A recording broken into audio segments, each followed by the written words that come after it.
children to literally sit in front of the television. Now, I want to read something, and I would recommend people read this book. It's called Homeschooling for Excellence, How to Take Charge of Your Child's Education, and Why You Absolutely Must. Now, here's a non-Muslim warning people in this country about and he's not a Christian. He's not coming from a religious point of view. He's coming from an academic point of view. He's not even coming from a moral point of view. He's just saying, if you want your children to be intelligent, you better get them out of these public schools. Now, he was a school teacher. His wife was a school teacher. They raised these 4 children, 3 of them up to the 18th year. They did their high school at home. And 3 of them, at the time the book was written, were in Harvard. They were accepted into Harvard because of their scores and because of what they'd done, their academic work at home, which I don't think that should be a goal of a Muslim, to end up at Harvard. I mean, that's the Azhar of Kufr. You see, what Azhar used to be like, you say, my son's going to Azhar. That's what the Kafirun say. My son's going to Harvard. That's the Azhar of Kufr. You see? And the Qarawiyyin is like the Cornell. And Princeton is like the Zaytuna. And that's the way it is. You see, every system, every empire, every civilization has their sources of pride. And these are the sources of pride of the kuffar. So if you want your son to be the best kafir he can be, send him to the best kafir school that you can find. Because that's what will happen. And if it doesn't, it's by the grace of Allah subhanahu wa ta'ala. They failed at what they set out to do. In other words, he didn't get educated there. Right?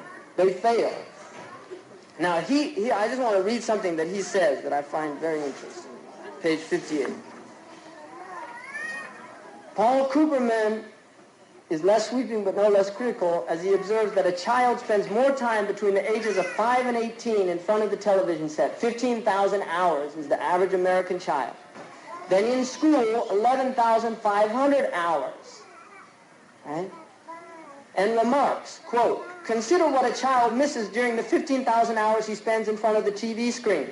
He is not working in the garage or in the garden, not doing homework or reading or collecting stamps, not cleaning his room, washing the supper dishes, cutting the lawn, not playing baseball, going fishing, painting pictures. I mean, this is their dream. We would have a whole other set of criteria. He's not reading Quran. He's not learning about his deen.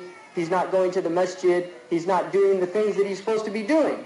Exactly what does television offer that is so valuable? Now, in short, television is an enormous childhood energy drain. But once a parent recognizes this, what can be done? Question mark. What can be done? Now here, a very few, keep television out of the home. 98% of American households have television. The ones that don't is 2% of the United States. And that's a worldwide plan. They want to get it into every house.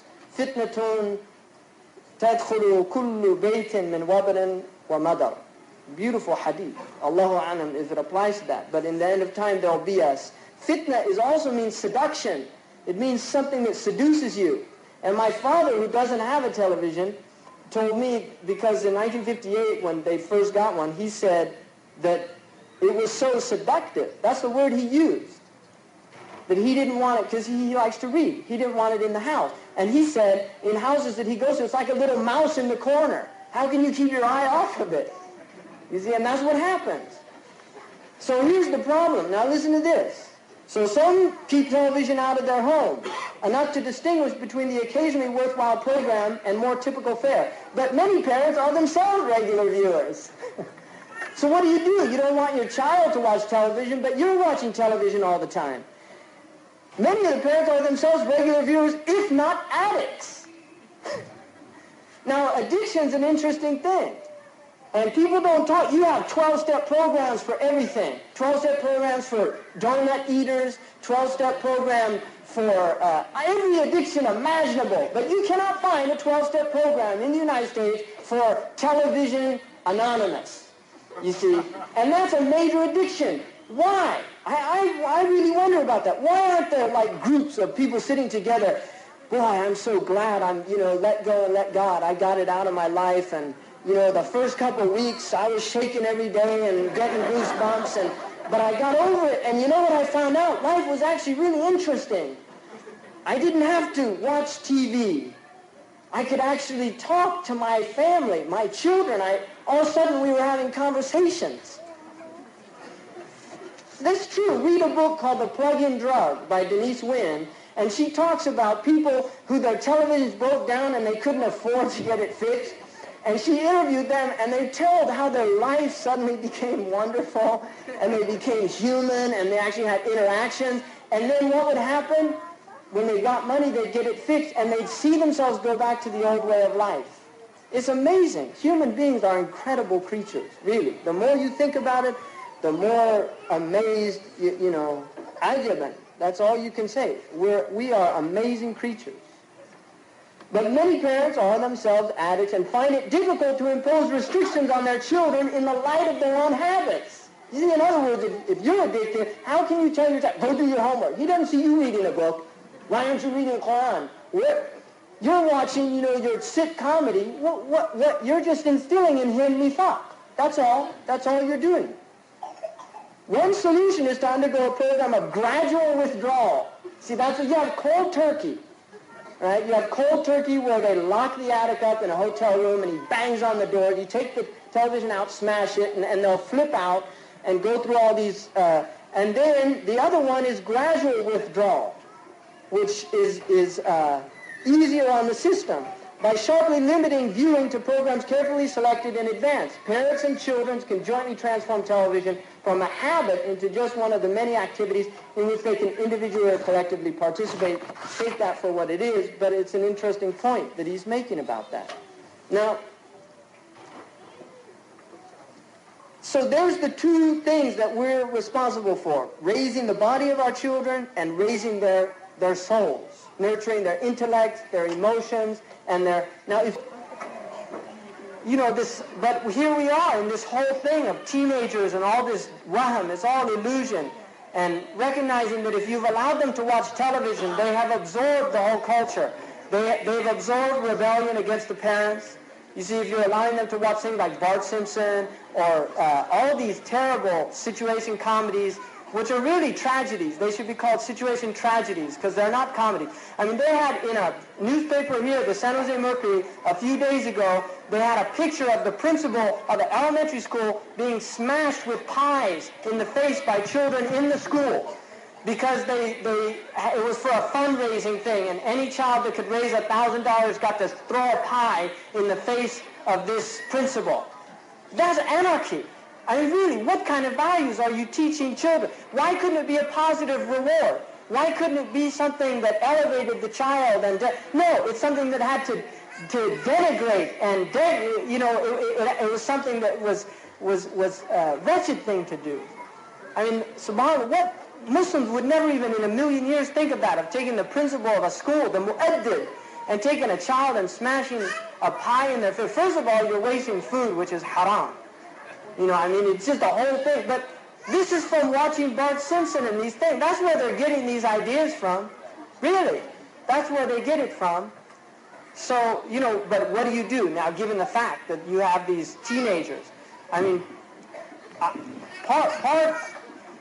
here's what we need to do. First of all, we need to get this place, we need to put some money in this place.